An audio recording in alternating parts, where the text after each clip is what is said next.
കൽപ്പന ചേച്ചി, അയ്യോ ശരിക്കും കൽപ്പന ചേച്ചീനെയൊക്കെ ശരിക്കും മിസ് ചെയ്യുന്ന കേട്ടോ, സത്യമായിട്ട് അത്രയും. അതെ, സോൾട്ട് ആൻഡ് പേപ്പർ എനിക്ക് ഒന്ന് മൂന്നാർ ഷൂട്ട് ചെയ്യുന്ന സമയത്ത് ഒരു അട്ട കടിച്ച്. തേയിലത്തോട്ടത്തിലല്ല, മറ്റേ അവിടുത്തെ പൈൻ ഫോറസ്റ്റ് ചേച്ചി, പിന്നെ അതെ ചക്കര പിന്നെ ആസിഫ് ആണെങ്കിലും നിങ്ങൾ ഒരുമിച്ച് എത്രയോ.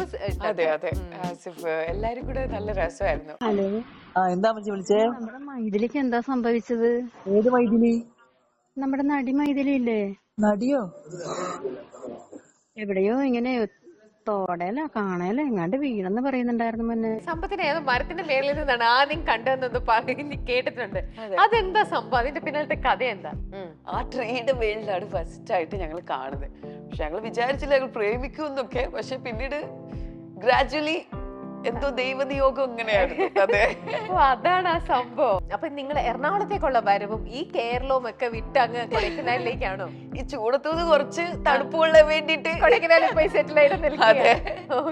ഹാർവിയോറ, the exclusive collection of adenium plants. ഇനി നിങ്ങളുടെ വീടിന്റെ അകത്തളങ്ങളിൽ ഹാർവിയോറ അഡീനിയം പ്ലാന്റ്സ് പുഷ്പിച്ചു നിൽക്കും. വെബ്സൈറ്റ് വഴി ഓർഡർ ചെയ്ത് കഴിഞ്ഞാൽ ഇന്ത്യയിൽ എവിടെയും ഫ്രഷ് ആയി ഞങ്ങൾ അഡീനിയം പ്ലാന്റ് നിങ്ങളുടെ വീട്ടിൽ എത്തിച്ചു തരും. കൂടുതൽ വിവരങ്ങൾക്കായി ഹാർവിയോറ വെബ്സൈറ്റ് സന്ദർശിക്കുക.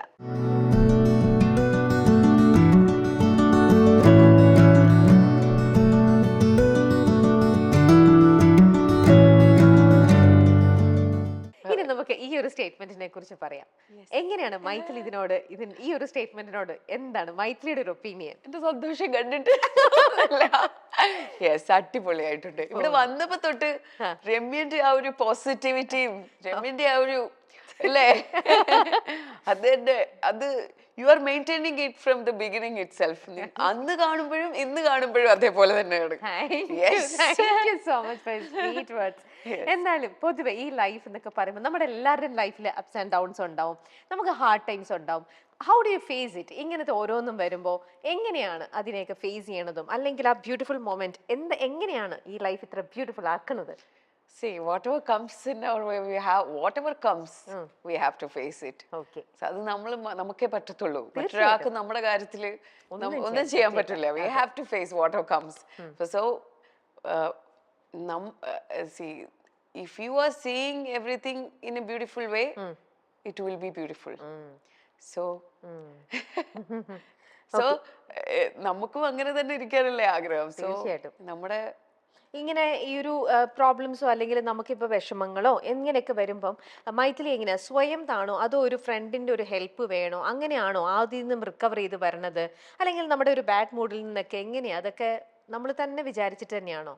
ശരിക്കും അതിൽ നിന്നൊക്കെ നമ്മൾ റിക്കവർ ആവുന്നത് നമ്മൾ തന്നെ വിചാരിച്ചിട്ടാണ്. നമ്മളിപ്പോൾ ആരൊക്കെ നമ്മളെ ഹെൽപ്പ് ചെയ്യാൻ ശ്രമിച്ചെന്ന് പറഞ്ഞാലും നമ്മൾ വിചാരിച്ചില്ലെങ്കിൽ നമുക്കത് റിക്കവർ ചെയ്യാൻ പറ്റൂല. അപ്പം at the end നമ്മൾ തന്നെ അത് റിയലൈസ് ചെയ്യണമെന്നുള്ള ആ റിയലൈസേഷൻ നമുക്ക് വന്നു കഴിഞ്ഞാൽ തന്നെ യെസ്, ലൈഫ് ഈസ് ബ്യൂട്ടിഫുൾ. എനിക്ക് നന്നായി അറിയാം ഇപ്പം മൈത്രിയുടെ ലൈഫ് ഇത്രയും ബ്യൂട്ടിഫൈ ചെയ്തുകൊണ്ടിരിക്കുന്നത് തീർച്ചയായിട്ടും സമ്പത്തും നീലും തന്നെയാണ്. ഡെഫിനറ്റ്ലി തന്നെയാണ്. നീലിന്റെ പ്രസൻസ്, മോന്റെ വിശേഷങ്ങൾ പറയും. ഇപ്പൊ 1.5 വയസ്സായി. അദ്ദേഹം മോന്റെ കുറുമ്പുകളും കാര്യങ്ങളും ഒക്കെ ചെയ്ത് എങ്ങനെയാണ്? അമ്മക്കുട്ടിയാണോ അച്ഛൻകുട്ടിയാണോ? ഡാഡക്കുട്ടിയാണ്. ഡാഡക്കുട്ടിയാണ്, പക്ഷെ അമ്മ വേണം. ആണോ? അമ്മ ഫുൾ ടൈം വേണം അവന്. ഓക്കെ. പക്ഷെ ഡാഡിന്റെ അടുത്താണ് പരാതി പരിഭവങ്ങള് എല്ലാം എത്തിക്കുന്നത്. പിന്നെ എന്തെങ്കിലും അമ്മ പറഞ്ഞു കഴിഞ്ഞാലും ഡാഡാ. എങ്ങനെയുണ്ട് ഈ ഒരു റോളും കാര്യങ്ങളും? ഇപ്പൊ ഇങ്ങനെ ആയിട്ടുണ്ട് എനിക്ക്. കംപ്ലീറ്റ്ലി ഒരു ഹോം മേക്കർ ആ ഒരു ഇതിലല്ലേ? It's difficult. ഇതിപ്പോ എല്ലാവർക്കും അതെ, ഇറ്റ്സ് കാണുന്ന പോലെ നമുക്ക് എത്ര ഈസി അല്ല ഒന്നും. പക്ഷെ it's difficult, but I'm loving it. Yes. നീലിന്റെ കൂടെ അവന്റെ ബാക്കിൽ ഓടി ഇപ്പൊ അവനില്ലാതെ എനിക്കൊരു ലൈഫ് ഇല്ല. തീർച്ചയായിട്ടും ശരിക്കും ഒരു ബ്യൂട്ടിഫുൾ മൊമെന്റ് ആണ് ഈ കിട്ടുന്ന ഓരോ നിമിഷം. ഇപ്പൊ അവൻ ഇങ്ങനെ നിറയെ സംസാരിക്കുന്ന കുട്ടിയാണ്. ഇവന് ഒരു 1 year തൊട്ടേ അവൻ നല്ലപോലെ സംസാരിക്കുന്നുണ്ട്. ശരിക്കും നല്ലപോലെ സംസാരിക്കുന്നുണ്ട്. അപ്പൊ ഞാനിങ്ങനെ 1 to 10 ഒക്കെ വരെ ABCD ഫുള്ളൊക്കെ ഇങ്ങനെ ഇരുന്ന് പഠിപ്പിക്കും. അതൊക്കെ ഇപ്പൊ പറഞ്ഞു തുടങ്ങിയിട്ടുണ്ട് ഫുള്ള്. അപ്പൊ അവന് പറ്റാന്നതൊക്കെ അവൻ കണ്ടാലൊക്കെ എല്ലാം മനസ്സിലാക്കും, എല്ലാം ഇങ്ങനെ പറയും എന്റെ അടുത്ത്. പിന്നെ അവൻ എന്റെ അടുത്ത് എന്റെ ഹസ്ബൻഡിന്റെ ഫ്രണ്ട് ഫ്രണ്ട് ബൈക്ക് റേസ് ഉണ്ട്. അപ്പം ബൈക്കറാ. അപ്പം അവൻ ഈ എനിക്ക് ഇതിന്റെ പേരൊന്നും അറിയില്ലായിരുന്നു. പക്ഷെ അവൻ എന്റെ അടുത്ത് വന്നിട്ട് പറയുന്നത് ഗൂഗിൾസ് എന്ന് പറഞ്ഞിട്ട്. അപ്പൊ അപ്പൊ ഞാൻ ചോദിച്ചു ഇതെന്താണ് ഈ ഗോഗിൾസ്? അപ്പൊ പറഞ്ഞു അതിനാ പറയുന്നത്. അപ്പൊ അവൻ എന്നെക്കാൾ കുറച്ചും കൂടെ അപ്ഡേറ്റഡ് അറിയാം. അതെ, ഇപ്പത്തെ പിള്ളേരൊക്കെ അങ്ങനെയാ. എല്ലാരും നമ്മളെക്കാട്ടിലും സൂപ്പർ സ്മാർട്ട് ആണ്. അവരിലൂടെയാണ് നമ്മൾ പല കാര്യങ്ങളും പഠിക്കുന്നത്. ഓക്കെ, പിന്നെ സമ്പത്തിന്റെ വിശേഷങ്ങൾ. സമ്പത്ത് ആർക്കിടെക്ട് ആണ്. നിങ്ങൾ ഇപ്പൊ കൊടൈക്കനാലിൽ താമസിക്കുന്നു അല്ലേ? അദ്ദേഹം സുഖമായിട്ടിരിക്കുന്നു. അപ്പൊ നിങ്ങൾ എറണാകുളത്തേക്കുള്ള വരവും ഈ കേരളവും ഒക്കെ വിട്ട് അങ്ങ് കൊടൈക്കനാലിലേക്കാണോ? ഈ ചൂടത്തൂന്ന് കുറച്ച് തണുപ്പ് കൊള്ളാൻ വേണ്ടിട്ട് കൊടൈക്കനാലിൽ പോയി സെറ്റിൽ ആയിട്ട് നിൽക്കുക. ഓക്കെ, അപ്പൊ എറണാകുളം വരവും കാര്യങ്ങളൊക്കെ എങ്ങനെയാ? എറണാകുളത്ത് നമ്മള് ഉണ്ടാവും. പിന്നെ കൊടൈക്കനാൽ എനിക്ക് ഭയങ്കര ഇഷ്ടമാണ്. ഇവിടുന്ന് എനിക്ക് തോന്നുന്നു കൊച്ചിയിലൊക്കെ വരുന്ന സമയത്ത് നമുക്ക് അസുഖങ്ങൾ കൂടുതലായിട്ട് വരുന്നുണ്ട് ഇപ്പൊ നവഡേയ്സ്. പനിയാണെന്നുണ്ടെങ്കിലും കുഞ്ഞിനാണെന്നുണ്ടെങ്കിലും ഒക്കെ. പക്ഷെ കൊടയിൽ അങ്ങനെ ചെല്ലുമ്പോൾ നമുക്ക് അസുഖങ്ങൾ കുറവാണ്. അതുപോലെ പൊല്യൂഷൻ കുറവാണല്ലോ അവിടെ. കുറച്ചും കൂടെ നേച്ചർ ഫ്രണ്ട്ലി ആയിട്ട് കുട്ടികൾക്ക് ഓടി നടക്കാനും കുറച്ചും കൂടെ മണ്ണിലേക്ക് ഇറങ്ങി ചെല്ലാം കുട്ടികൾക്ക്. അപ്പൊ അത് ഒരു പ്ലസ് ആയിട്ട് തന്നെയാ കാണുന്നത്. അതെ, ഓക്കെ. അപ്പൊ അതുകൊണ്ട് ഇനി കൊടൈക്കനാലാണ് എറണാകുളത്തെക്കാട്ടിലും കൂടുതൽ ഫേവറേറ്റ് ആയിട്ട് നിൽക്കുന്നത്. സോറി ടു സേ ദിസ്, പക്ഷെ അതാണല്ലോ ഫാക്ട് ആണല്ലോ, നമുക്കത് പറയാണ്ടിരിക്കാൻ പറ്റില്ല. ശരി, ഇനി നമുക്ക് നമ്മുടെ പാലേരി മാണിക്യം അതിന്റെ ആ ഒരു മൂവിയും ഇത് ഇപ്പോ അതിന്റെ രണ്ടാമത്തെ റിലീസ് വന്നു കഴിഞ്ഞപ്പോ നേരത്തെ കൂടെ അഭിനയിച്ച ആരെങ്കിലും ഒക്കെ കൂടെ നിങ്ങൾ കണ്ടോ, മീറ്റ് ചെയ്യോ? നിങ്ങൾക്ക് അങ്ങനെ എന്തെങ്കിലും ഒരു ഇവന്റ് പോലെ അങ്ങനെ എന്തെങ്കിലുമൊക്കെ ഉണ്ടായിരുന്നോ? ഇല്ല, ഞാൻ മുസ്തുവിനെ വിളിക്കാറുണ്ട്, മുസ്തുവിനോട് സംസാരിക്കാറുണ്ട്. അപ്പം മുസ്തുവിനോട് ഞാൻ പറഞ്ഞു ഇന്നലെ പടമൊക്കെ കണ്ടു. മുസ്തുവായിട്ടൊക്കെ ഇങ്ങനെ സംസാരിക്കാറുണ്ട്. ഓക്കെ, അപ്പൊ നമുക്ക് ഇതിന്റെ ആദ്യത്തെ ഒരു സെഗ്മെന്റ് എന്ന് പറയുന്നത് പീപ്പിൾ ചോയ്സ് ആണ്. അതില് പൊതുവെ, അതായത് അതിന്റെ ഒരു ഞാൻ ചോദിക്കുമ്പോൾ അതിന്റെ ആൻസർ മൈഥിലിയുടേതായിട്ടുള്ള പേഴ്സണൽ ആയിട്ടുള്ള ആൻസർ പറയരുത്. അത് പൊതുവെ ഈ ഒരു ചോദ്യം കേൾക്കുമ്പോൾ നമ്മുടെ പബ്ലിക് എന്തായിരിക്കും, കൂടുതൽ മെജോറിറ്റി ആൾക്കാർ എന്തായിരിക്കും അതിന് ആൻസർ ചെയ്യുന്നുണ്ടാവും. എന്നിട്ട് നമ്മൾ ഒരു റാൻഡം ആയിട്ട് നമ്മുടെ ഫാമിലി ആയിട്ട് അറ്റാച്ച്ഡ് ആയിട്ട് നിൽക്കുന്ന കുറച്ച് പ്രേക്ഷകരുണ്ട്. അതിൽ ഇന്നിപ്പോ നമ്മൾ വേറൊരു റാൻഡം ആയിട്ട് ഒരാളായിട്ട് ഫോണിൽ കണക്ട് ചെയ്യും. എന്നിട്ട് നമ്മൾ അവരുടെ അടുത്ത് ഇതേ ചോദ്യങ്ങൾ തന്നെ ചോദിക്കുമ്പോൾ അവരെന്ത് ആൻസർ പറഞ്ഞതിനെ നമുക്ക് നോക്കാം. അപ്പൊ മൈഥിലിയുടെ ആൻസറും അവരുടെ ആൻസറും എത്രത്തോളം ഈക്വൽ ആയിട്ട് ടാലി ചെയ്യുന്നുണ്ട് എന്ന് നമുക്ക് നോക്കാം. അതായത് ജസ്റ്റ് നിങ്ങളിപ്പോ ഒരു സെലിബ്രിറ്റി ഫിഗറും കൂടെ ആണല്ലോ. അപ്പൊ നമ്മുടെ പബ്ലിക്കിന്റെ ഒക്കെ മനസ്സും അല്ലെങ്കിൽ അവരുടെ കാഴ്ചപ്പാടൊക്കെ നിങ്ങൾക്ക് അറിയാമോ എന്നൊക്കെ ചുമ്മാ ഒന്ന് നോക്കാനുള്ള ഒരു ഫൺ, ഒരു സംഭവം. ഓക്കെ, സോ ഫസ്റ്റ് ചോദ്യത്തിലേക്ക് പോവാം. ഇന്നിപ്പോ മൈഥിലി നല്ലൊരു വീട്ടമ്മയാണെന്ന് പറഞ്ഞു. കുക്കിങ്ങും ക്ലീനിങ്ങും മോന്റെ കാര്യങ്ങളും എല്ലാം നല്ല പെർഫെക്റ്റ് ആയിട്ട് ചെയ്യുന്ന നല്ലൊരു അമ്മയും വൈഫും ഒക്കെ കൂടിയാണല്ലോ. അപ്പൊ അതുമായിട്ട് ബേസ് ചെയ്തിട്ടുള്ള ഒരു വീട്ടമ്മയുടെ ഒരു കാഴ്ചപ്പാടിലുള്ള ചോദ്യങ്ങളാണ് ചോദിക്കാൻ പോണത്. ഓക്കെ, പൊതുവെ ഇപ്പോഴത്തെ കാലഘട്ടത്തിൽ ഒരു വീട്ടമ്മ ആഗ്രഹിക്കുന്നത് ഈവനിങ് ടൈം എങ്ങനെ സ്പെൻഡ് ചെയ്യാനാണ്. ഓക്കെ, ഞാൻ ഓപ്ഷൻസും കൂടെ തരാം. ഒന്ന്, സീരിയൽ കണ്ട് സമയം കളയുക, അങ്ങനെ സീരിയൽ കണ്ടുകൊണ്ടിരിക്കുക. മറ്റൊന്ന്, മക്കളെ പഠിപ്പിക്കുക. തേർഡ് വൺ, വീട്ടിലുള്ളവർക്ക് ടേസ്റ്റി ഫുഡ് ഉണ്ടാക്കി കൊടുക്കണം. ഇതിലേതായിരിക്കും?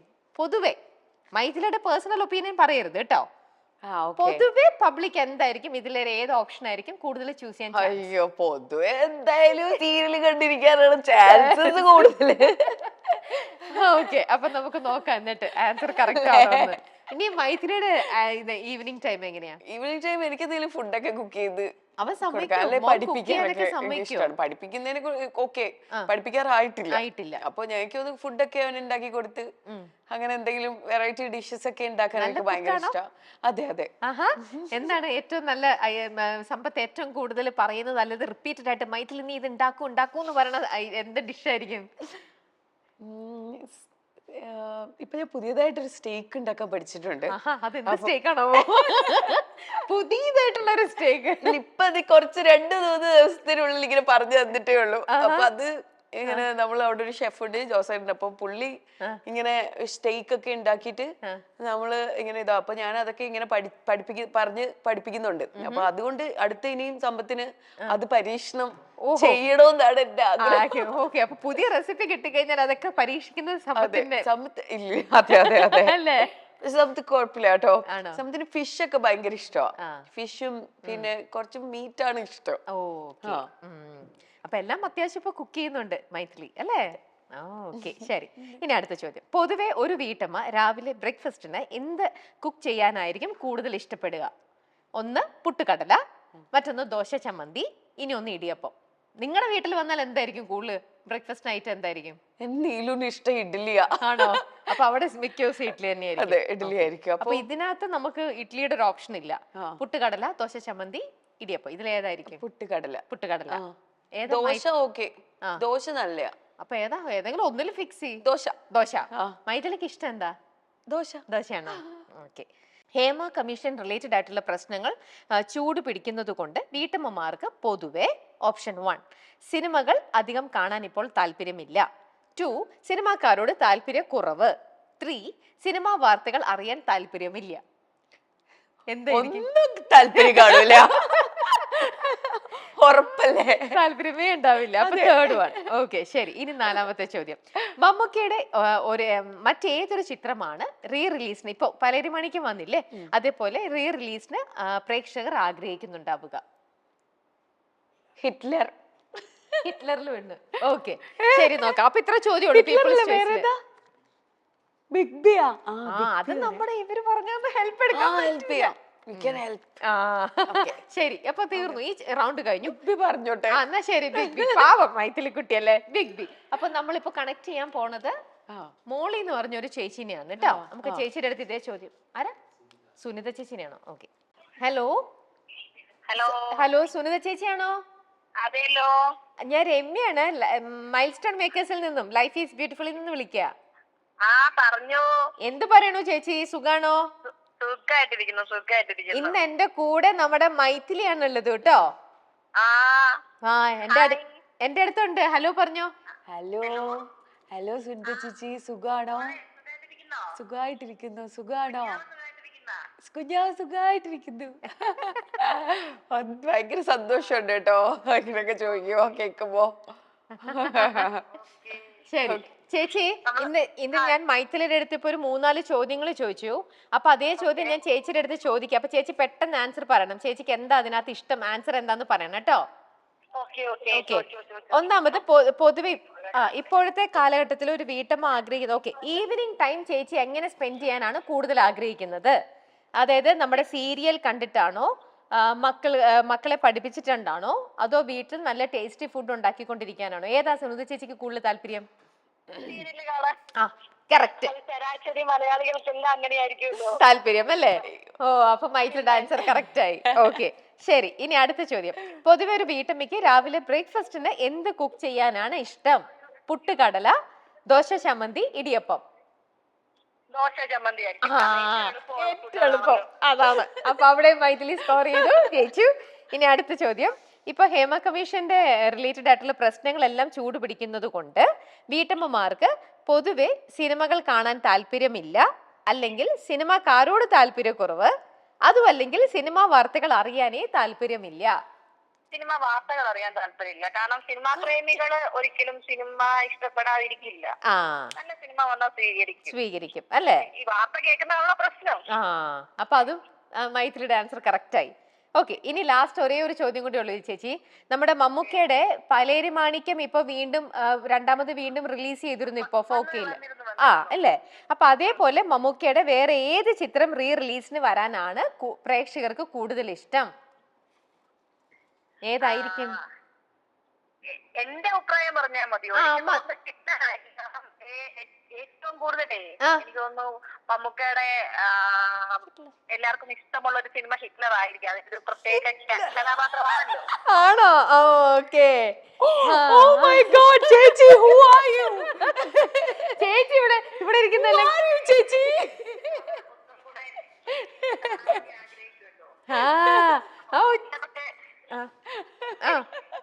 ഒരുപാട് ഇഷ്ടമുള്ള ഒരു സിനിമയാണ് മമ്മൂക്കയുടെ. സത്യം പറയും, നിങ്ങൾ തമ്മിൽ പരിചയമുണ്ടോ? അതാണ് എനിക്ക് അറിയേണ്ടത്. പ്രൊഡ്യൂസർ അതല്ല സുനിത ചേച്ചി, ഇവിടെ നമ്മൾ ആദ്യമായിട്ടാണ് ഗസ്റ്റ് പറഞ്ഞ 4 ആൻസേഴ്സും കറക്റ്റ് ആയിട്ട് തന്നെ പീപ്പിൾസ് ചോയ്സിൽ ഇതുപോലെ വന്നിരിക്കുന്നത്.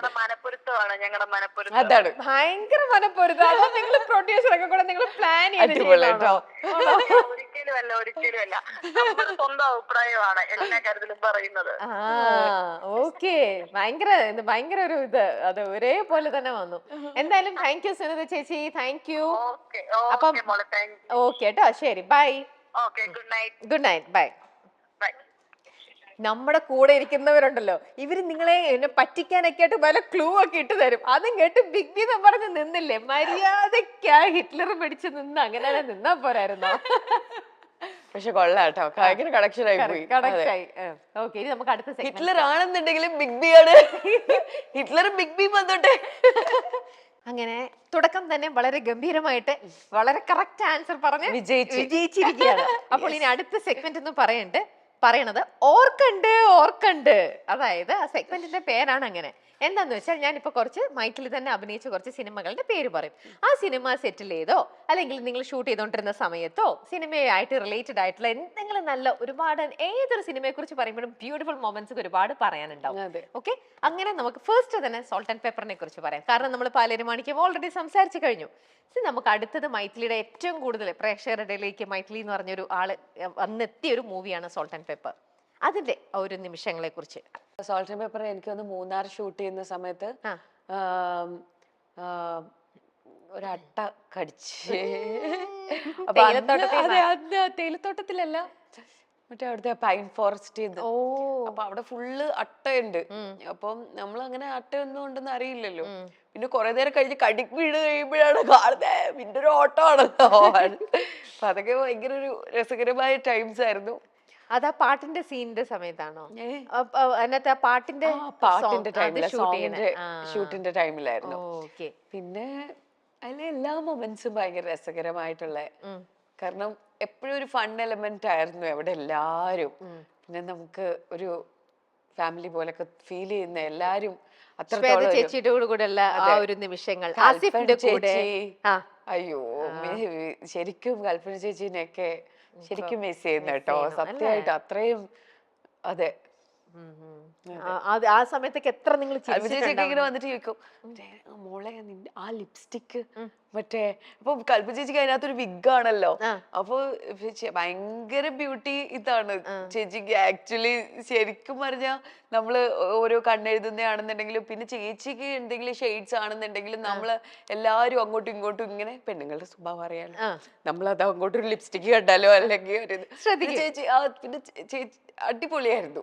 ഇങ്ങനെ എനിക്ക് പെട്ടെന്ന് പറയുമ്പോ എനിക്ക് ഓർമ്മ വരുന്നില്ല, പക്ഷെ ആ ഒരു മൊമെന്റ്സ് ഒക്കെ അത്രയും ബ്യൂട്ടിഫുൾ ആയിട്ടുള്ള മൊമെന്റ്സ് ആയിരുന്നു. പിന്നെ ശ്വേത ചേച്ചിയുടെ കൂടെ ഉള്ളത്, ശ്വേത ചേച്ചി പിന്നെ അതെ ചക്കര. പിന്നെ ആസിഫ് ആണെങ്കിലും നിങ്ങൾ ഒരുമിച്ച് എത്രയോ. അതെ അതെ, ആസിഫ് എല്ലാരും കൂടെ നല്ല രസമായിരുന്നു. ഇവരെല്ലാരും ഇപ്പോഴും കണക്റ്റഡ് ആണോ? ഇവരായിട്ട് നിങ്ങൾ ഇങ്ങനെ? ആസിഫിനെ ഒക്കെ എനിക്ക് എത്ര കൊല്ലായി കണ്ടിട്ട്. കല്യാണത്തിന് വിളിച്ച്, കല്യാണത്തിന് വന്നിട്ടില്ല. അതെ, അവിടെ ഷൂട്ട് എന്തോ ഉണ്ടായിരുന്നു. അപ്പൊ അത് ഇപ്പൊ ശ്വേത ചേച്ചി വന്നു. അപ്പൊ പിന്നെ എല്ലാരുമായിട്ട് ഇങ്ങനെ കണക്ഷൻ കുറവാ, പക്ഷെ still everybody is in our heart. അപ്പൊ എല്ലാരും ഉണ്ട്. നമുക്ക് എപ്പോഴും കാണാനും എടുക്കാനും ഒന്നും പറയുന്നില്ല എന്നേ ഉള്ളൂ, പക്ഷെ എല്ലാരും. അന്ന് ഈ മൂവിയുടെ ഷൂട്ടിങ്ങിന്റെ സമയത്ത് എന്തോ മൈഥിലിക്ക് എന്തോ ഒരു ആക്സിഡന്റ് പറ്റുകയോ എന്തോ ഒരു അപകടം പറ്റി എന്തോ ഒന്ന് ഉണ്ടായിട്ടില്ലേ? എനിക്കോ? മറന്നുപോയോ? അട്ട കടിച്ച അപകടം. എന്നാ അതിന് ഈ ഷൂട്ടിന്റെ സമയത്ത് മൈഥിലിക്ക് പറ്റിയൊരു അബദ്ധമാണോ? എന്നാല് അബദ്ധമായിരിക്കും, അപകടമായിരിക്കും.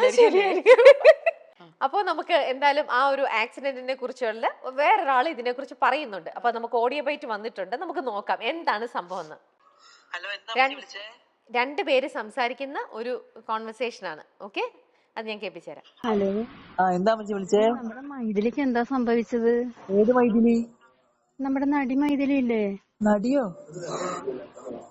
എവിടെയോ ഇങ്ങനെ തോടല കാണല എങ്ങാണ്ട് വീണെന്ന് പറയുന്നുണ്ടായിരുന്നു മുന്നേ. ഏത് മൈഥിലിക്ക്? നമ്മുടെ നടിയില്ലേ സുന്ദരി മൈഥിലി. എന്റെ പൊന്നമ്മച്ചി, എനിക്ക് അറിയത്തില്ല ഏതാ മൈഥിലി. ഈ പണി കിടക്കുന്ന ഇങ്ങനെ വിളിച്ച് സംസാരിക്കല്ലേ? സീരിയസ്ലി ഞാൻ നല്ല ഒന്നാമത് വലിയ പണിക്കകത്തിരിക്കുക. അതിന്റെ ബുദ്ധിമുട്ടും കാര്യങ്ങളൊക്കെ അമ്മച്ചി പറഞ്ഞാൽ അറിയത്തില്ല. പറയില്ലേ പൊന്നെ. ഏതോ ഒരു കാണേല എവിടെയോ വീണിട്ടുണ്ട് പിന്നെ. ആ എവിടെയും വീണ് കിടക്കട്ടെ. ആരിലും പിടിച്ച് പൊക്കിയെടുത്ത് നടക്കട്ടെ. അമ്മച്ചിക്ക് വേറെ പണിയൊന്നുമില്ല, വേറെ എന്തെങ്കിലും പണിക്ക് നോക്ക്. ശരിയെന്നാ, ഞാൻ വിളിക്കാം. അങ്ങനൊന്നും പറയല്ലേ, വെക്കല്ലേ മന്നെ, വെക്കല്ലേ. ഹലോ. അമ്മച്ചി ഞാൻ വിളിക്കാം, ഞാൻ കുറച്ച് തിരക്കിലായിപ്പോയി. ഞാൻ വിളിക്കാം. ഏതോ ഒരു അമ്മ ഭയങ്കര വറീഡാണ്. മൈഥിലിക്ക് അന്ന് എന്താ ഇപ്പൊ ശരിക്കും സംഭവിച്ചത്? ആ അമ്മയുടെ വിഷമം കേട്ടോ. ഇത് ശരിക്കും ഉള്ളതാണോ അതോ? അതെ അല്ലേ? ആണോ? ശരിക്കും? ആ, അതെന്തായിരുന്നു സംഭവിച്ചന്ന്? അന്ന് എനിക്ക് തോന്നുന്നു ആ, കാനല് വീണു. എന്താ സോങ്ങിന്റെ ഷൂട്ടിനിടയിൽ? എപ്പോഴാ? എന്താ കാനൽ വീഴുന്നെന്ന് പറഞ്ഞാൽ അതിനകത്ത് ഒരു സീനാണ്. ആ ആക്ച്വലി മറ്റേ അവള് നടന്നു പോയിക്കൊണ്ടിരിക്കുമ്പോ ആ വീഴുന്ന താഴെ വീഴുന്നേ, ഓക്കെ ചെളിയിൽ വീഴുന്നേ. ആ മറ്റേ അതാണ് അതിനകത്ത് ഒരു സീന്. ഓക്കെ. മറ്റേന്ന് പറഞ്ഞാൽ ശരിക്കും വീണത് സോങ് ഷൂട്ട് നടക്കുമ്പോ ആ ഒരു ബ്രിഡ്ജ് ഇല്ലേ ആ മൂന്നാറിൽ ഇങ്ങനെ ഇങ്ങനെ പോകുന്ന ഒരു ബ്രിഡ്ജ്, ആ ആ ബ്രിഡ്ജിൽ താഴെ പോയിട്ടില്ല, ഒരു കാലൊക്കെ താഴെ പോയി. ഓ പക്ഷെ അതിന്റെ ഏറ്റവും വലിയ കുക്ക് ഹെഡ് ക്ലാപ്പ് കൊടുക്കാനായിട്ടേ താഴെ വീണ് കിടക്ക, ഹെഡ് ക്ലാപ്പ് കൊടുക്കാൻ മിസ് ചെയ്തിട്ടില്ല ആള്. അത്ര ആത്മാർത്ഥമായിട്ട് വർക്ക് ചെയ്തവരാണ് അതിനകത്തുള്ളത്. ഓ, അപ്പൊ എന്തായാലും ഇതിനകത്ത് ഇപ്പൊ നമ്മൾ കേട്ട വോയിസ് അത് അന്നേരം എനിക്ക് തോന്നുന്നു ന്യൂസ് എന്തോ വന്ന് പോയിട്ടുണ്ടാവണം. അന്ന് ഇങ്ങനെ എന്തെങ്കിലും ഷൂട്ടിങ്ങിന്റെ ഇടയില് മൈഥിലിക്ക് അപകടം വന്നൂന്നോ, അതുകൊണ്ടായിരിക്കുമല്ലോ ഈ അമ്മ ഇങ്ങനെ അറിഞ്ഞത്. നോക്കി എത്ര വിഷമിച്ചിട്ടാണ്. എന്തോ ജോലി തിരക്കിലിരിക്കുന്ന മോനെ മോനെ വിളിച്ചിട്ട് മോനെ മോനെ ഏതൊരു അമ്മയാണെന്നുണ്ടെങ്കിലും I love you so much. അതെ, എനിക്കും അറിയില്ല അമ്മയുടെ പേരെന്താന്നൊന്നും അറിയില്ല. അറിയാമോ? ഇല്ല, ഏത് അമ്മയാന്നൊന്നും അറിയില്ല. എന്തായാലും ജോലി തിരക്കിൽ നിക്കുന്ന മോനെ വിളിച്ചിട്ട് മോനെ വെക്കല്ലേ എങ്ങനെ എന്നുള്ളത്. അപ്പൊ അന്ന് വീണപ്പോ എന്നിട്ട് ആരാ സോങ്ങിന്റെ ഷോ? ആസിഫ് ആയിരിക്കും ഒരു രക്ഷിച്ചിട്ടുണ്ടാവുക. ഇല്ല, ഞാനങ്ങ് താഴെ പോയില്ല, ഒരു കാല് മാത്രമേ ഇങ്ങനെ താഴോട്ട് ഇതായിട്ടുള്ളൂ. ഓക്കെ, അപ്പൊ അതുകൊണ്ട് അന്ന് രക്ഷപ്പെട്ടു. അതാ മറ്റേ എനിക്കൊന്ന് ട്രെയിലർ കട്ടിനകത്ത് ഉണ്ട്. ആണോ? ഓ, എന്നാ അത് വല്ലതും കണ്ടിട്ടായിരിക്കണം ഒരു പക്ഷെ. ശരി, ഇനി നമുക്ക് അടുത്ത സിനിമ മായാമോഹിനി. അതിനെ കുറിച്ചുള്ള നല്ല ഓർമ്മകൾ. മായാമോഹിനി, അതെ, മായാമോഹിനിയില് അതില് ഞാനൊരു ലക്ഷദ്വീപില് ഷൂട്ടിന് പോകുമ്പോ അവിടെ ഉള്ളവരിങ്ങനെ പറഞ്ഞു, അതേ പോലീസുകാരന്റെ മോള് പോന്നു. അപ്പൊ ഞാൻ പോലീസുകാരന്റെ മോളോ? അതെനിക്കൊന്നും മനസ്സിലായില്ല. മായാമോഹിനിയിൽ പോലീസുകാരന്റെ മോളല്ലേ എന്താ പറഞ്ഞു. അപ്പൊ അങ്ങനെ അതാണ് അതിനകത്ത് ഒരു ഓർമ്മ. ബ്യൂട്ടിഫുൾ. ഓക്കെ, അതെ, ശരി. ആ, ഇനി അടുത്തത് മാറ്റിനി. മാറ്റിനിയിൽ എന്താ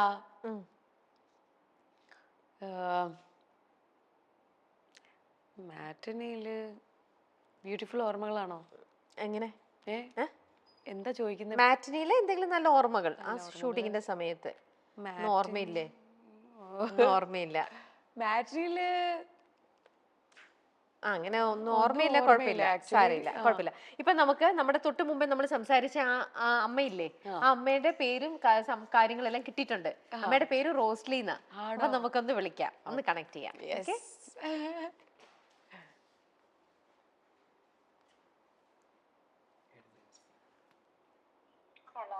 ഹലോ, റോസ്ലി ചേച്ചിയാണോ? ഞാനിത് മൈൽ സ്റ്റോൺ മേക്കേഴ്സ് എന്നാ വിളിക്കുന്നത്. എന്റെ പേര് രമ്യ എന്നാണ്.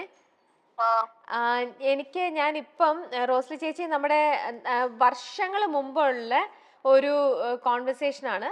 റോസ്ലി ചേച്ചി മോൻ അയച്ച ഒരു കോൺവെർസേഷൻ ഉണ്ട്. അതായത് നമ്മുടെ പാലേരി മാണിക്യം സോൾട്ട് ആൻഡ് പേപ്പറിലൊക്കെ അഭിനയിച്ച മൈഥിലി ചേച്ചി. ആണോ? മൈഥിലി, ഞാനിപ്പം മൈഥിലിയുടെ ഒരു ഇന്റർവ്യൂവിന് ഞാൻ ഇവിടെ ഇരിക്കുകയാണ്. എൻ്റെ കൂടെ ഉണ്ട് മൈഥിലി. അപ്പം എബിയാണ് എനിക്ക് അയച്ചത്. എബി ചേച്ചിയുടെ മോനല്ലേ? എബിയാണ് ഇങ്ങനെ മൈഥിലി ഒരു ഗസ്റ്റ് ഉണ്ടെന്ന് അറിഞ്ഞപ്പോൾ ഇങ്ങനത്തെ ഒരു അന്ന് അമ്മ പറഞ്ഞ ഒരു കോൺവെർസേഷൻ ഞങ്ങൾക്ക് അയച്ചു തന്നു. ചേച്ചി അന്ന് മൈഥിലിക്ക് എന്തോ ആക്സിഡന്റ് ആയി എന്ന് അറിഞ്ഞപ്പോ ചേച്ചി വിഷമിച്ച് മോനെ വിളിച്ച് നോക്കിയതെല്ലാം. അപ്പൊ അത് ഇത്രയും ഇഷ്ടമാണോ മൈഥിലിയുടെ? എന്ത് പറ്റിയ ഒരു സിനിമ ഷൂട്ടിനിടയിൽ ഒരു ആക്ട്രസിന് ഇങ്ങനെ ഒന്ന് വീണൂന്നോ അപകടം പറ്റിയെന്ന് അറിയുമ്പോ ചേച്ചിക്ക് ഒരുപാട് വിഷമം വന്ന പോലെ ഉണ്ട് ആ വോയിസ് മെസ്സേജ് കേൾക്കുമ്പോ. ആണോ? അതെന്താ അത്ര വിഷമം തോന്നി? അത്രക്ക് ഇഷ്ടായിരുന്നോ മൈഥിലിനെ? എന്നാ ഞാൻ മൈഥിലിക്ക് ഫോൺ കൊടുക്കട്ടെ? എന്താ സോ സ്വീറ്റ്. ഹലോ, സുഖാണോ ആന്റി? ഹലോ, സുഖാണോ? ഞാൻ മൈഥിലിയാ. സുഖമാണ്. എനിക്ക് ഭയങ്കര സന്തോഷം തോന്നി. എനിക്ക് ഇത് ഇങ്ങനെയൊക്കെ സംസാരിച്ചല്ലോ, ആന്റി വിളിച്ച് ചോദിച്ചല്ലോ മോന്റെ അടുത്ത്. പിന്നെ ആന്റിന്റെ അതെ. ഭയങ്കരമായിട്ടും ബുദ്ധിമുട്ടായിപ്പോയി. കാരണം എന്താ വെച്ചാൽ ഞങ്ങളൊക്കെ ഒരു നല്ലൊരു ആക്ടറായിട്ട് കണ്ടിരിക്കണ ഒരു വ്യക്തി ഇങ്ങനത്തെ അപകടം വരുമ്പോഴത്തേനും ഒരു ബുദ്ധിമുട്ടുണ്ടാവില്ലേ? സന്തോഷമുണ്ട് കേട്ടോ, ഒത്തിരി സന്തോഷമുണ്ട്. ആന്റിയുടെ വീട് എവിടെയാ? എന്റെ ഇവിടെ ആലപ്പുഴ. ആലപ്പുഴയാണോ? Okay okay okay. അപ്പൊ നമുക്ക് കാണാം കേട്ടോ ഒരു ദിവസം. പിന്നെ തീർച്ചയായിട്ടും. Okay. Thank you so much. അത് അറിഞ്ഞത് സത്യം തന്നെയായിരുന്നു. അവൻ എന്നോട് ഒന്നും വിട്ടുവിട്ട് പറയണമില്ല. സത്യമായിരുന്നു വീണത് അപകടം? അപകടമായിട്ടില്ലായിരുന്നു. പിന്നെ ജസ്റ്റ് ഇങ്ങനെ ഒരു ബ്രിഡ്ജ് ഉണ്ടായിരുന്നു സോങ് ഷൂട്ടിന്റെ ഇടയിൽ. അപ്പൊ ജസ്റ്റ് ആ കാല് മാത്രം ഒന്ന് വഴുതി, ഒരു കാല് മാത്രം ഇങ്ങനെ താഴോട്ട് പോയി, അത്രേ ഉള്ളൂ. അപ്പൊ തന്നെ ചാടി എഴുന്നേറ്റു. അതെ, വീഴ്ചകളൊക്കെ അത്രയല്ലേ ഉള്ളൂ. എന്തെങ്കിലുമൊക്കെ ചെയ്ത് കാണും. ഇല്ല, ഒന്നും പറ്റിയില്ല. അതെ അതെ. സംഭവിച്ച അമ്മയൊക്കെ ഇത്ര ഇങ്ങനെ ഇതായിട്ടിരിക്കുമ്പോ എനിക്ക് എന്തെങ്കിലും സംഭവിക്കുവോ? അതെ. അവരെ വിളിച്ചു ചോദിക്കണേക്കാട്ടി നല്ല സ്വന്തം മക്കളെ തന്നെ വിളിച്ചു ചോദിക്കുമ്പോഴത്തേനും കുഴപ്പമില്ലല്ലോ. എനിക്ക് ഒത്തിരി സന്തോഷമുണ്ട് അമ്മ ഇങ്ങനെ സംസാരിക്കുന്ന കേൾക്കുമ്പോ തന്നെ. അതെ, I'm blessed to have you. Okay okay aunty. എപ്പോഴും പ്രാർത്ഥിക്കുമായിരുന്നേ. ഓ, thank you so much. Yes. ഇല്ല, ഞാൻ കല്യാണം കഴിഞ്ഞിട്ട് ഒന്നും ചെയ്യുന്നില്ല. ഞാനിപ്പം കുടുംബമൊക്കെ നോക്കി കുട്ടീനെയൊക്കെ നോക്കിയിരിക്കുക. പക്ഷെ ഞാൻ എന്തായാലും തിരിച്ചു വരും, ഉറപ്പായിട്ട് വരും. 1.5 വയസ്സ്. ഒരു മോന്. നീൽ സമ്പത്ത്. ഹസ്ബൻഡ് ആർക്കിടെക്റ്റ് ആണ്. സമ്പത്ത്. അതെ, ഞങ്ങൾ ഒരുമിച്ച് കൊടൈക്കനാലിലാണ് ജീവിക്കുന്നത്. ഓ, ഞാൻ അന്വേഷിച്ചെന്ന് പറയാം. അയ്യോ, എന്റെ ചക്കരയടി, ചക്കര ഉമ്മ. ഞാൻ കൊടുക്കാം ഒരു അമ്മേന്റെ. ഓക്കെ ചേച്ചി, താങ്ക് യു. അപ്പൊ കൂടുതൽ വിശേഷങ്ങൾ നമുക്ക് നമ്മുടെ ഈ പ്രോഗ്രാമിലൂടെ മൈഥിലിയുടെ എല്ലാ വിശേഷങ്ങളും കാണാം കേട്ടോ. Okay, thank U. എന്നാ ശരി, ഓക്കെ, ബൈ. അയ്യോ, എന്തൊരു സ്വീറ്റ് ആയിട്ടുള്ള ഒരു അമ്മ അല്ലെ. ഇതേപോലെ എത്ര സ്വീറ്റ് ആയിട്ടുള്ള ഒരുപാട് അമ്മമാർക്ക് ഇതേപോലെ ഭയങ്കര ഇഷ്ടമാണ് മൈഥിലി. ഞാൻ കുറെ പേര് പറഞ്ഞ് കേട്ടിട്ടുണ്ട്. ഇനി എനിക്കൊന്നും ഒരു പ്രശ്നമില്ല. How much energy they are giving to us, like അത്രയും നമുക്ക് തരുന്ന അവരുടെ ആ ഒരു സ്നേഹമാണ് നമ്മളുടെ ഏറ്റവും നമുക്ക് ഒരു തിരിച്ചുവരവിനും നമുക്കൊരു ഇൻസ്പിറേഷനും എല്ലാം അവരാണ്. അതെ, അവര് ഈ പറയുന്ന മൈഥിലിയുടെ ഒരു റിയൽ ക്യാരക്ടർ ഇതൊന്നുമല്ല. അവര് മൈഥിലി പ്ലേ ചെയ്ത് പോയിട്ടുള്ള സിനിമകളിലെ കഥാപാത്രങ്ങളിലൂടെയാണ് ഇവർക്കൊക്കെ ഇഷ്ടം തോന്നുന്നത് അല്ലേ. അവരൊക്കെ അത്രയും ഇപ്പൊ കണ്ടില്ല, ഇപ്പൊ ഈ അമ്മയുടെ തന്നെ സ്നേഹവും ആ ഒരു കരുതലും, മോളെ സൂക്ഷിക്കണേ അതൊക്കെ പറയും. അപ്പൊ ഇതേപോലെ തന്നെ എത്രയോ അമ്മമാർക്കാണ് ഇതേപോലത്തെ ഒരു ഇഷ്ടം. അങ്ങനെ ഇഷ്ടപ്പെട്ടിരിക്കുന്ന അമ്മമാര് തീർച്ചയായിട്ടും ഇന്നിപ്പോ മൈഥിലിനെ മിസ് ചെയ്യുന്നുണ്ട്. ഇന്നിപ്പോ ഈ അമ്മ, ഈ റോസ്ലി ചേച്ചി തന്നെ ചോദിച്ചു, മോളെ നീ എന്നാ തിരിച്ചു വരണേ. അങ്ങനെ ഒരു തിരിച്ചു വരവ്, ആ ശക്തമായ തിരിച്ചു വരവിന്റെ ഒരു തുടക്കമാണ് ഇന്നിപ്പോൾ മൈഥിലി ഇവിടെ ഇരിക്കുന്നത്, ഈ ലൈഫ് ഈസ് ബ്യൂട്ടിഫുള്ളിൽ ഇരിക്കുന്നത് അല്ലേ. അതെ രമ്യ, തീർച്ചയായിട്ടും. ഇനി എന്താ പറയാ, നമുക്ക് പറയാൻ പറ്റുന്ന ഇപ്പൊ ഏതെങ്കിലും പ്രൊജക്ടുകൾ കഥ കേൾക്കുകയോ അങ്ങനെ എന്തെങ്കിലുമൊക്കെ ഒരു സ്റ്റെപ്പിലേക്ക് പോയിട്ടുണ്ടോ? അതിലോട്ട് ഇനി പോകണം. കാരണം നല്ല സിനിമകൾ വരണം. നല്ല സിനിമകൾ വരുമ്പോഴാണല്ലോ നമ്മൾ കഥ കേൾക്കാനും ഇതൊക്കെ ആവുന്നത്. ഇപ്പൊ ശരിക്കും പറഞ്ഞാൽ ആർക്കും അറിയില്ല. ഇപ്പൊ ഞാനിപ്പോ ഈ ഒരു ഫാമിലിന്റെ ആ ഒരു പീരീഡിലാണ്. അപ്പൊ ഇതിന്ന് ഞാൻ എന്റെ കരിയറിലോട്ട് തിരിച്ചു വരുമ്പോ എനിക്ക് ഇനിയിപ്പോ എല്ലാരും അറിയണം. ഫസ്റ്റ് ഓഫ് ഓൾ, ഓക്കെ, ഞാൻ ഇനി തിരിച്ചു വരുന്നുണ്ട്, എനിക്ക് അഭിനയിക്കാൻ ഇപ്പൊ എല്ലാം കൊണ്ട് നമ്മൾ റെഡിയാണെന്നൊക്കെ അറിയണം. അല്ലാതെ നമുക്ക് പടങ്ങൾ വരണില്ല. അതെ അതെ. അല്ല, നമുക്ക് നല്ല സബ്ജക്ട്സ് വരണമെന്നുണ്ടെങ്കിൽ നമ്മൾ റെഡിയാണ്, നമ്മൾ വില്ലിങ് ആണ് അഭിനയിക്കാൻ എന്നുള്ളത് ജനങ്ങളിൽ അറിയണം ഓക്കെ. എന്ന്. അപ്പം ലെറ്റ് സി അപ്പൊ ഇതേപോലെ ഇങ്ങനത്തെ ഇന്റർവ്യൂ ഇങ്ങനെ ഇതൊക്കെ വരുമ്പോ തന്നെ ഇപ്പൊ ആൾക്കാർ വീണ്ടും ഓ മൈഥിലി ഇത് എവിടെയായിരുന്നു കുറെ വിശേഷങ്ങളും. അപ്പൊ അതാ എല്ലാരും അങ്ങനെ വിചാരിക്കുമ്പോ തന്നെ മൈഥിലി ഇവിടെ ഇനി ഒരു പുതിയ സിനിമയ്ക്ക് വേണ്ടിയിട്ട് നല്ല സബ്ജക്റ്റ് വേണ്ടിയിട്ട് ഇവിടെ കാത്തിരിക്കുന്നുണ്ട്. So she's ready any time നല്ല കഥകളുമായിട്ട് നമുക്ക് മൈഥിലിനെ ഇനി അപ്രോച്ച് ചെയ്യാം അല്ലേ? Let see. ഓക്കെ. ഇപ്പൊ കുഞ്ഞൊക്കെ ആയല്ലോ, ഇനിയിപ്പോ അവനും അഡ്ജസ്റ്റ് ചെയ്യുന്ന ആ ഒരു ഏജിലേക്കൊക്കെ വന്നല്ലോ. അവനിപ്പോ എന്റെ കൂടെ തന്നെ അതാ പറഞ്ഞത് ഇത് ചെയ്യാലോ. ഓക്കെ ശരി. അപ്പൊ നമുക്കിനി നമ്മുടെ അടുത്തൊരു സെഗ്മെന്റിലേക്ക് പോവാം. ഇത്ര നല്ല ഫണ്ണി ആയിട്ട് ഇങ്ങനെ സംസാരിക്കുന്ന മൈഥിലിന്റെ അടുത്ത് വേറൊരു കാര്യം ഓർമ്മ വന്നപ്പോ ചോദിക്കട്ടെ.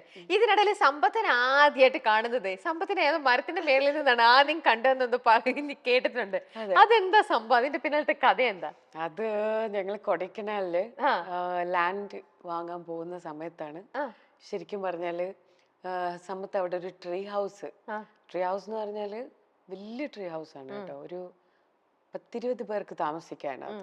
അപ്പൊ അങ്ങനത്തെ ഒരു ട്രീ ഹൗസ് തണുപ്പാലങ്ങളുടെ ഫാമില് ഉണ്ടാക്കിക്കൊണ്ടിരിക്കുകയാണ്. അപ്പൊ അതൊരു 500 മീറ്റേഴ്സ് മലയാണ്. ആ മല കയറിയിട്ട് വേണം മേളിലെത്തി.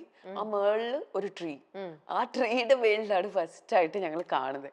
പക്ഷെ ഞങ്ങൾ വിചാരിച്ചില്ല ഞങ്ങൾ പ്രേമിക്കുമെന്നൊക്കെ. പക്ഷെ പിന്നീട് ഗ്രാജുവലി എന്തോ ദൈവനിയോഗം ഇങ്ങനെയാണ്. അതെ, അതാണ് ആ സംഭവം. അതെ. ഓക്കെ. അന്ന് ആ കൊടൈക്കനാലിൽ അപ്പൊ വാങ്ങിയ ലാൻഡിലാണ് ഇപ്പൊ നിങ്ങൾ വീട് ഇപ്പൊ താമസിക്കുന്നത്? അല്ല, അവിടെ അത് നമ്മള് ശരിക്കും പറഞ്ഞാല് ഇപ്പൊ അത് ഫാമാണ്. അപ്പൊ ഇപ്പൊ നമ്മൾ ഇനി പുതിയ ലാൻഡ് വാങ്ങിയിട്ട് വേറെ ലാൻഡിലാണ് നമ്മൾ വീട് ഇത് ചെയ്യാൻ പോകുന്നത്.